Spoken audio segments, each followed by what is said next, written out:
সারাদিনই মোটের উপরে 4 ঘন্টা কারেন্ট থাকছে। দিনই মোটামুটি 10-12 বার যায় আর এসে 20 মিনিট 25 মিনিট করে থাকে।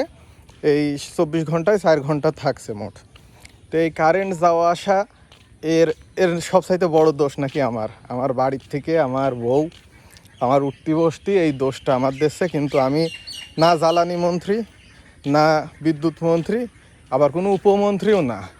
এমনকি আমার এলাকায় আমার একটা সহ সভাপতির পদও নেই, কিন্তু এই সব দোষ এখন আমার দেশে। মানে কারেন্ট গেলি বলে যে এই দোষ তোমার, আবার এসে 20 মিনিট থাকলি তাও দোষ তোমার। মাত্র 20 মিনিট করে থাকে, তার যুগে মানে আগের যুগে বলে আরও বেশি থাকতো।